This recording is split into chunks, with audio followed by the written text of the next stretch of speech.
Dans le livre de Psaume chapitre 22, le verset 3, il dit tu sièges au milieu des louanges. Amen. Ça veut dire quoi? Tu demeures, ça veut dire tu t'assois. Amen. Ça veut dire tu habites. Alléluia. Mais siéger aussi va dans la dimension où on peut parler de faire demeure ou bien être établi dans.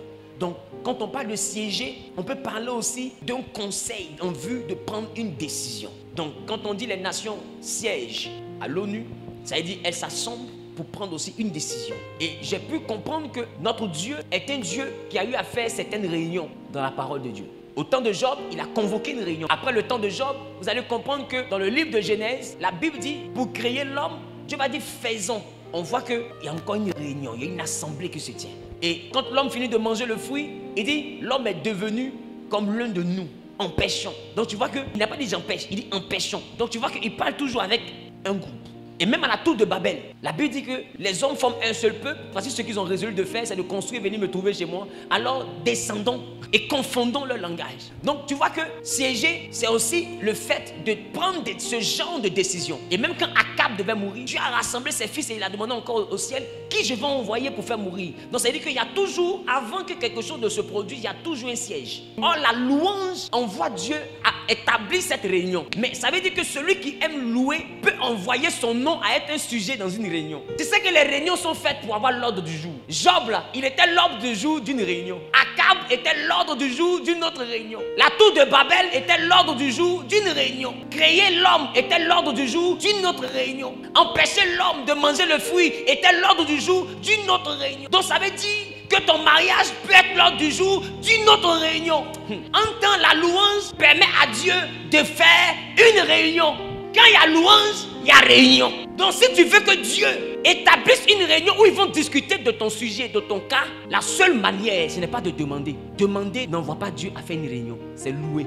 La Bible dit que quand on loue, il siège, il s'assoit pour essayer de parler du cas de la personne. Donc si tu veux que Dieu s'intéresse au cas de ta malédiction, du problème que tu traverses, de la maladie qui te fatigue, ce que tu dois faire pour que Dieu te regarde, c'est louer. Voilà pourquoi Jésus ne s'est pas arrêté dans la vie de Bartimée par hasard. Il a dit Jésus, Jésus n'a pas écouté. Il a dit Jésus, Jésus n'a pas écouté. Il dit fils de David. Oh David, c'est celui-là qui est le propriétaire des psaumes. Il n'y a pas quelqu'un qui sait louer Dieu comme David. Il dit fils de David. Il a invoqué la clause de la louange. La Bible dit aussitôt Jésus s'est arrêté. Parce que c'est David qui parle à Dieu quand Dieu dit non, tu sais me breaker. David, il est ennuyé, mais quand il parle à Dieu, Dieu se sent Dieu. Alors quand il dit fils de David, automatiquement Jésus s'arrête. Parce que Dieu ne peut pas être indifférent à ta situation quand tu lui présentes la louange. Et David savait tellement louer Dieu que Dieu va dire à David, un de tes descendants va rester à jamais sur le trône. La royauté ne s'éloignera jamais de Juda, dit de David. Donc même celui qui est assis sur le trône éternel dans le ciel est aussi un fils de David. Donc ça veut dire que quand tu peux louer, tu peux avoir un trône. Donc dans la vie chrétienne, on ne murmure pas, on loue.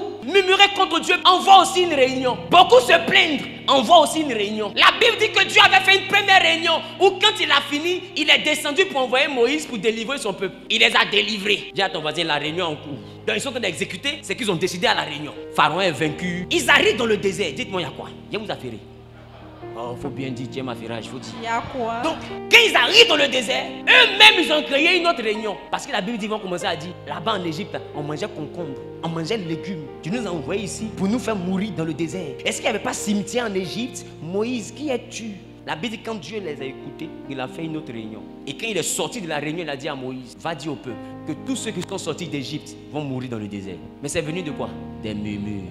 Une autre réunion a été prise. Ça veut dire que Dieu peut dire que cette année est l'année de ton mariage, mais ta bouche, ça peut faire qu'il va revenir pour dire, on a bien réfléchi. Je crois que le célibat est le modèle qui lui va. Il faut envoyer Dieu à ne pas réfléchir contre toi. Et la seule manière, c'est de ne pas murmurer. Alors quand le diable t'oppresse, c'est pour t'envoyer à murmurer parce qu'il sait que les murmures, c'est le contraire de la louange. En temps dans murmure, dans louange, il y a réunion. Alors quand tu loues, Dieu s'assoit pour décider en ta faveur. Quand tu murmures, il s'assoit pour décider contre toi. Donc le diable veut que Dieu décide contre toi. Dieu, il t'envoie à ne pas louer, mais à murmurer. Voilà comment Satan pousse des chrétiens à beaucoup se plaindre. Parce que c'est que quand tu vas te plaindre, c'est même plus lui qui va te combattre. Dieu même va faire réunion. Il y a des gens dans la vie, Satan en congé. Il est assis à Bora Bora, à Miami, il a porté une grosse culotte, il est en train de siroter un champagne. Parce qu'il n'a même pas besoin de t'attaquer. Tu t'attaques toi-même. Par tes murmures, là, tu t'attaques. Quand tu finis de parler, tu te dis, attends, mais je l'ai sauvé de l'accident, c'est comme ça, il me remercie. Et puis il dit, Satan dit, Seigneur, je suis en train de prendre de l'air, écoute ta fille, allume ta radio, écoute. Et puis Dieu entend, c'est Dieu même, c'est pour ça qu'il m'a oublié.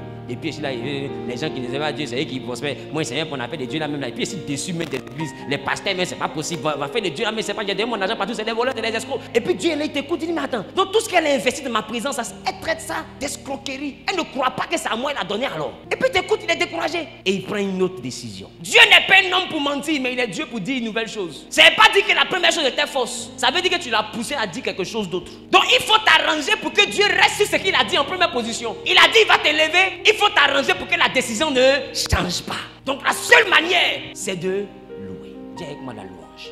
Ne murmure pas. Ce qui a permis à Job de se relever. La Bible dit, malgré tout ce qu'il a vécu, Job n'a pas murmuré contre Dieu. Entendez dire, c'est que Job a vécu. Si on te donne la dîme de ce problème-là, tu vas devenir fou. Je te dis qu'il est plus facile à un pauvre de supporter la galère qu'à un riche de devenir pauvre. Pauvreté des riches. Même Satan a pitié. Job, il dort, il se réveille. Toutes ses plantations ont brûlé. Ils ont volé, tué son bétail. Il dort, il se réveille. Quelqu'un vient lui dire, non, tous tes ouvriers ont été tués. Je suis resté moi seul. Il dort, il se réveille, non, les gens ils ont brûlé tous tes champs. Il dort, il se réveille, tes enfants étaient en train de causer, de s'amuser, mais eux tombés sur eux, tous ils sont morts.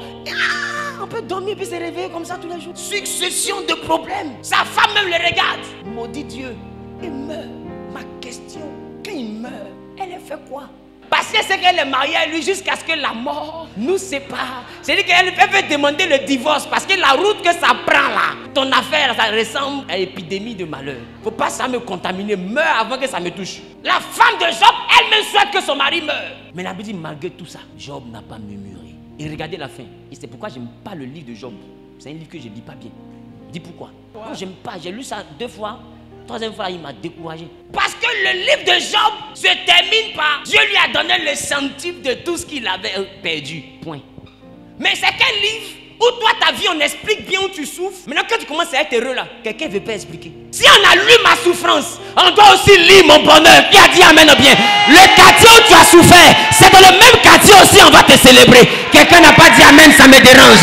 Je dis la famille où tu as souffert, c'est dans cette même famille aussi on va te célébrer. Celui qui fait un pas en avant qui dit amen bien, que l'endroit de sa souffrance soit transformé en l'endroit de sa célébration. Au nom suprême de